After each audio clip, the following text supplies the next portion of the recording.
Okay, let's begin. The Count of Monte Cristo by Alexander Dumas, Chapter 1. On February 24, 1815, the watchtower at Marseille signaled the arrival of the three master pharaon coming from Smyrna, Trieste, and Naples. The quay was soon covered with the usual crowd of curious onlookers, for the arrival of a ship is always a great event in Marseille, especially when, like the pharaon, it has been built, rigged, and laden in the city, and belongs to a local ship owner. So the whole story starts with a city waiting for a ship to arrive. A ship is coming in, no? And the ships, guys, in those times, they would bring goods, imports from other lands. And so the city they're very, very excited. Meanwhile, the vessel was approaching the harbor under topsails, jib, and foresail. But so slowly and with such an air of melancholy that the onlookers, instinctively sensing misfortune, began to wonder what accident could have happened on board. However, the experienced seamen among them saw that if there had been an accident, it could not have happened to the ship herself, for she had every appearance of being under perfect control. Standing beside the pilot who was preparing to steer the pharaon through the narrow entrance of the harbor was a young man who, with vigilant eyes and rapid gestures, watched every movement of the ship and repeated each of the pilot's orders. The vague anxiety hovering over the crowd affected one man so much that he could not wait until the ship entered the harbor. He leaped into a small boat and ordered the boatman to row him out to meet the pharaon. Okay, so the ship arriving, people were so excited for it, but then the ship was going very slowly and it seemed very sad. No more, the sails were not blowing in the wind. It looked sad, and right away people knew something bad happened on this ship, and they were so curious as to what could have happened. Why does it look so sad? Why is the energy so low? Why are the vibes so bad? People were wondering why, and one person in the crowd couldn't take it anymore. He wanted to go to the boat right away, and so he leapt into a small boat and ordered the boatman to row him out to meet the pharaon. He couldn't even wait for the ship to arrive, no? He just got on a small boat and he rowed himself. Oh, and he had someone row him towards the boat. Now, it's very important, guys, imagine it, okay? When you read you have to let your brain imagine it, no? The words have to work their magic, and you have to let the words trigger your brain, no? It has to you have to paint pictures in your head. You have to see it like a movie. Okay, don't just mindlessly listen and you're thinking of other things. If you're thinking of video games or whatever, no? You have to imagine it. You have to let the words drag you into the story, bring you into the story. When he saw this man coming toward him, the young sailor left his post beside the pilot and walked over to the side of the ship, holding his hat in his hand. He was a tall, slender young man, no more than 20 years old, with dark eyes and hair as black as ebony. So there was a young man on the ship who went out to really meet the other man who was rowing towards the ship. His whole manner gave evidence of that calmness and resolution peculiar to those who have been accustomed to facing danger ever since their childhood. "Ah, it's you, Dantes," cried the man in the boat. "What's happened? Why does everything look so gloomy on board?" "A great misfortune, Monsieur Morel," replied the young man. "We lost our brave Captain Leclerc of Civitavet." Oh my. Because it's French and because there's a lot of foreign lands here, I'm going to have a hard time pronouncing some of these words. Of Civitavecchia. Civitavecchia. "What about the cargo?" asked the ship owner eagerly. "It arrived safely, Monsieur Morel, and I think you'll be satisfied on that score. But poor Captain Leclerc." "What happened to him?" asked the ship owner, visibly relieved. "He died of brain fever in horrible agony. He's now at rest off the Isle of Il Giglio, sewed up in his hammock, with one cannonball at his head and another at his feet. The young man smiled sadly and added, "How ironic. He waged war against the English for 10 long years, and then died in his bed like anyone else."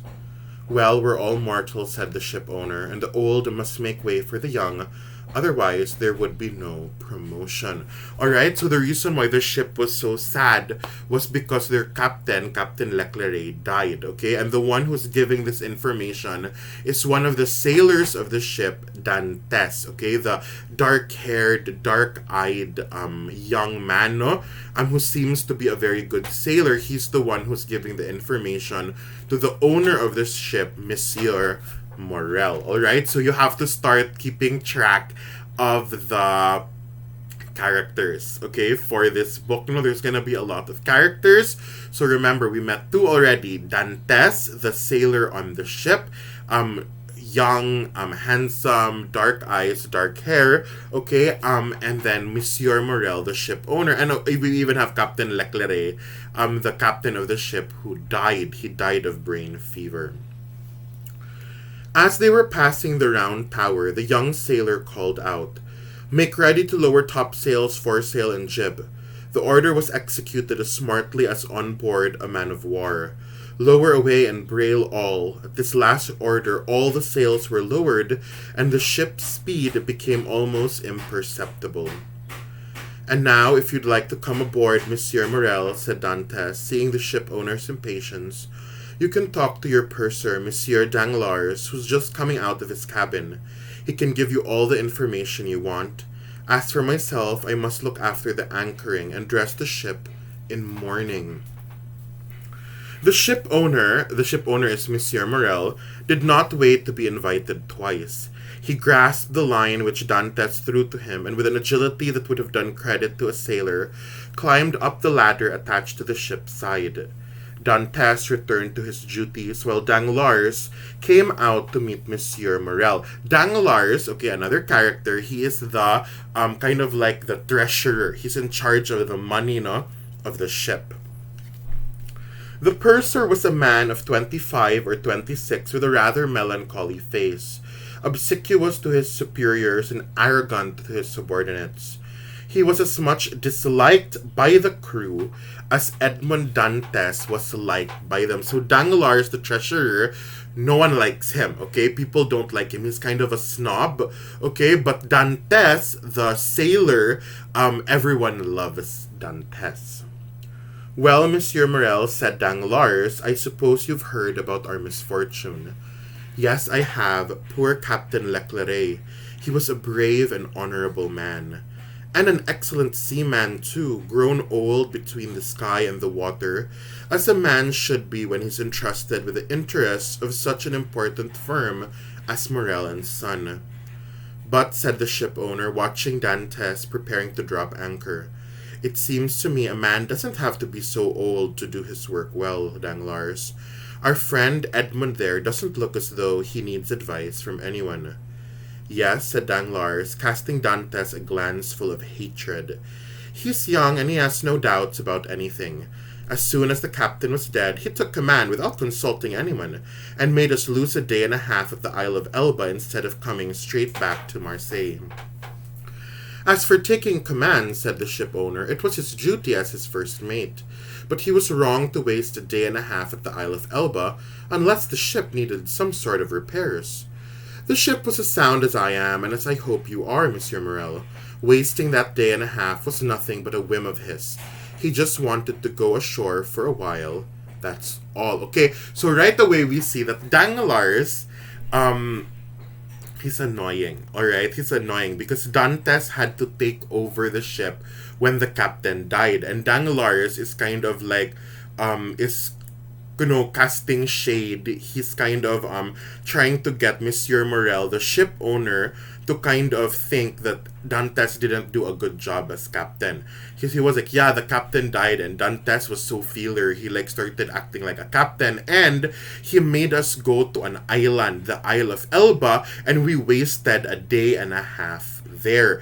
He didn't care. He just wanted to go to that island, and so we lost a day and a half. So Monsieur Morel is kind of like, what? That's not a good decision. All right, so it's kind of making him doubt Dantes. And Danglars was subtle. No, he was kind of like trying to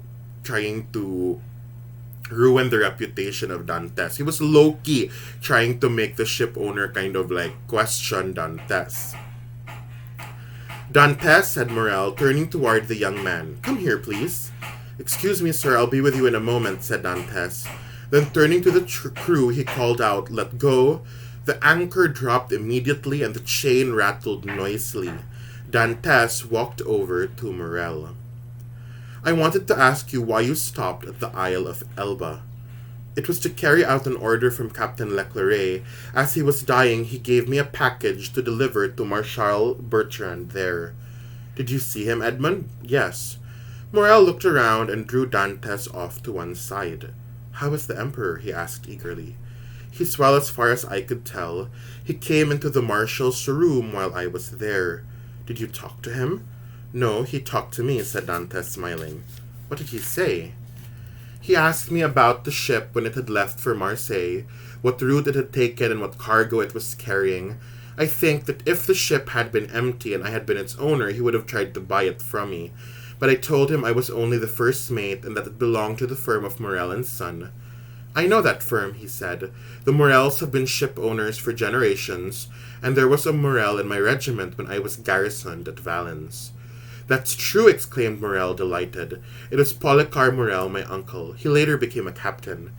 Then giving Dantes a friendly tap on the shoulder, he said, You were quite right to follow Captain Leclerc's instructions and stop at the Isle of Elba, although you might get into trouble if it became known that you gave the Marshal a package and spoke to the Emperor. Okay, so because Danglars was like, oh, Murag, Dantes kept wasting time because he wanted to visit this island, Monsieur Morel talked to Dantes and said, why did you stop by that island? And Dantes said, the Captain Leclerc, before he died, told Dantes to go to that island and deliver a package, okay? Please deliver this package in that specific island, okay? And so, Monsieur Morel was like, oh, then it's okay. If it was an order from the captain before he died, then of course you had to go to the island. Of course you had to lose that day. So again, Danglars was just trying to get Dantes in trouble, no? However, because Monsieur Morel talked to Dantes about it, it was cleared up right away. However, guys, this really introduced another part of this story that is very important, and that is the political drama of this story. So it's very clear that France just came from some sort of war, no? They came from some sort of war, and Monsieur Morel said, this is a civil war, guys, no? So it's a war within the country. It's not a war with another country. There were two different sides in the country, and the losing side was actually one of the leaders of the losing side, the Emperor. He was in the Isle of Elba, that island that Dantes went to deliver a package, okay? The losing side of the war, their leader is in that island, okay, or one of the leaders was in that island. And so Monsieur Morel said that don't talk about you going to that island, you delivering that package, because it might be seen as it might put you at risk, it might put you in danger. He said, don't tell people that you went to that island, that you delivered a package, because some people in power will see that as an enemy move, okay? How could it get me into trouble? Asked Dantes. I don't even know what was in the package, and the Emperor only asked me the same questions he would have asked any other newcomer. But excuse me for a moment, sir. I see the health and custom officers coming on board. So Dantes is like, why would it bring me in trouble? I don't even know what I delivered. I'm not part of any political drama. I'm not a spy, okay? I'm not involved in anything like that. Why would I be in trouble for it? Danglars stepped up as the young man walked away. Well, he said, he seems to have given you some good reasons for his stopover. He gave me excellent reasons, Monsieur Danglars. That's good. It's always painful to see a friend fail to do his duty. Dantes did his duty well, replied the ship owner. It was Captain Leclerc who ordered the stopover. Speaking of Captain Leclerc, didn't Dantes give you a letter from him? No, was there one? I thought Captain Leclerc gave him a letter along with a package. What package, Danglars? Why, the one Dantes delivered to the Isle of Elba.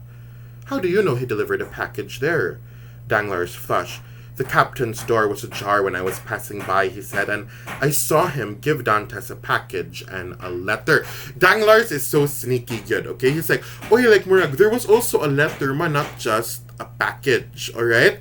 And so Monsieur Morel is like, how do you know what the captain gave Dantes? And Danglars was like, oh, I peeked into the room because it was kind of open, the door. So Danglars, good, he's a snake, he's sneaky. He didn't say anything to me about it, but if he has the letter, I'm sure he'll give it to me. Danglars was silent for a moment, then he said, Monsieur Morel, please don't mention it to Dantes. I must have been mistaken. Just then Dantes returned and Danglars walked away. Well, Dantes, have you finished now? Yes, sir. Then will you come to dinner with us? Please excuse me, Monsieur Morel, but I think I owe my first visit to my father. Just the same, I'm grateful for the honor of your invitation. You're right, Dantes, you're a good son, but we'll be expecting you after you visited your father. Excuse me again, Monsieur Morel, but after that first visit, there's another one that's equally important to me.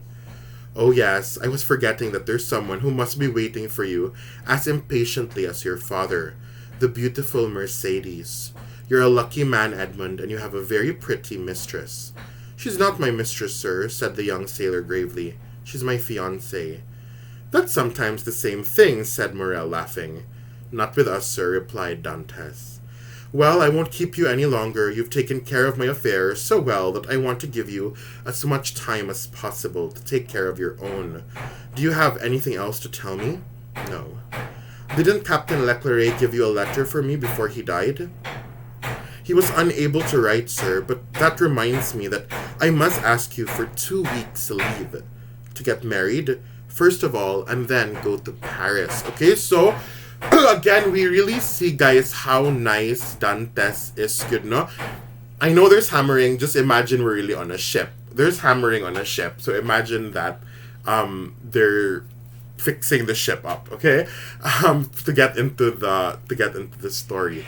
So Dantes is such a nice guy, you know, because Monsieur Morel wanted to have a celebration, wanted to party with Dantes.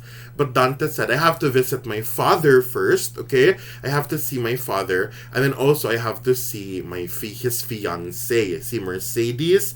And right away we can see that Dantes, he's a nice guy, he's a sweet guy. He'll visit his dad first, and he'll visit his fiancée. And then when Monsieur Morel called Mercedes his mistress, and mistress, guys, it means like girlfriend, uyab, okay? Lover.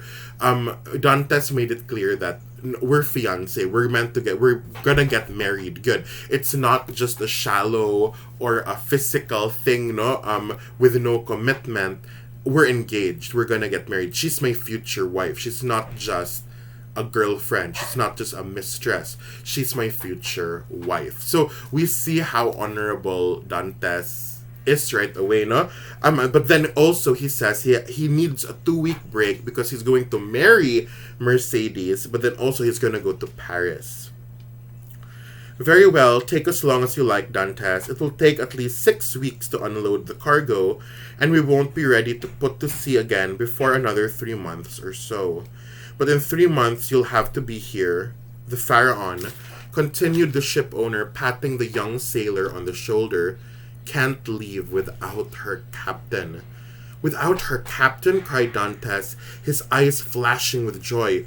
Do you really intend to make me captain of the Pharaon? If I were alone, my dear Dantes, I'd shake your hand and say it's done. But I have a partner, and you know the Italian proverb. He who has a partner has a master. The thing is at least half done, though, since you already have 1 vote out of 2. Leave it to me to get you the other one. I'll do my best. So, Monsieur Morel, he promotes Dantes, no, into captain. Because Captain Leclerc died, Dantes now is the new captain. "Oh, Monsieur Morel," cried Dantes, grasping the ship owner's hand with tears in his eyes. "I thank you in the name of my father and of Mercedes." "That's all right, Edmund. Go see your father, go see Mercedes, then come back to see me. Don't you want me to take you ashore?" "No thanks, I'll stay on board and look over the accounts with Danglars." "Were you satisfied with him during the trip?" "That depends on how you mean the question, sir. If you're asking me if I was satisfied with him as a comrade, the answer is no. I think he's disliked me ever since the day we had a little quarrel, and I was foolish enough to suggest that we stop for 10 minutes at the Isle of Monte Cristo to settle it. A suggestion which I was wrong to make and which he was right to refuse. But if you're speaking of him as a purser, I think there's nothing to be said against him, and that you'll be quite satisfied with the way he's done his work. If you were the captain of the Pharaon, would you be glad to keep him?" "Whether I'm captain or first mate, Monsieur Morel," replied Dantes, "I'll always have great respect for those who have the confidence of my ship owners." Good, Dantes. I see you're a fine young man in every way, but don't let me hold you back any longer. I can see how anxious you are to leave." Again, we see how nice Dantes is, no? When Monsieur Morel asks him about Danglars, okay? So not the way Danglars, when he talked to Monsieur Morel, he automatically said nga, "You know what, Dantes wasn't a good leader. He wasn't a good captain, okay? We wasted time." And it was pagud false, okay? Because the old captain specifically told Dantes to go to that island. Okay, but Monsieur Morel actually asked Dantes, "Now, what do you think of Danglars? What do you think of him as a comrade or as a worker on this ship? No, since you will be the next captain, is he a good worker?" And then Dantes, he's honest, no? He says nga, "Well, we're not friends good because Danglars doesn't like me." Like, he's very honest about it, but he did say that, but he's a good worker. He does his job as treasurer very well. Alright? And so Dantes doesn't seem to like Danglars, but he also doesn't try to get his boss mad at him for no reason. He said, yeah, he's a good worker. And then Monsieur Morel said, and then can you work with him if you're the captain? And then Dante said that, well, if the ship owner, if you, Monsieur Morel, are satisfied with him, then of course I will work with him. So Dantes, he's very professional. He's very fair. Okay, Dantes really seems to be such a good guy, good. If there's anything these first few chapters are going to tell us, is that Dantes is such a nice guy, good. He's respectable. He's honorable. "May I take your skiff?" "Certainly." "Goodbye, Monsieur Morel, and thank you from the bottom of my heart." The young sailor leaped into the skiff and sat down in the stern, giving orders to be rowed to the Canebière. Smiling, the ship owner watched him until he saw him jump ashore, after which he was immediately swallowed up in the crowd. When he turned around, Morel saw Danglars standing behind him, also following the young sailor's movements. But there was a great difference in the expression of the two men as they both watched Edmond Dantes. So Monsieur Morel was looking at Dantes kind of like, oh, what a good kid, good. He's a good kid. I'm so happy I get to make him captain. But then Danglars was also watching him, and his expression, his facial expression was very, very different. Okay, that is chapter 1 of The Count of Monte Cristo. Click on the next video for chapter 2.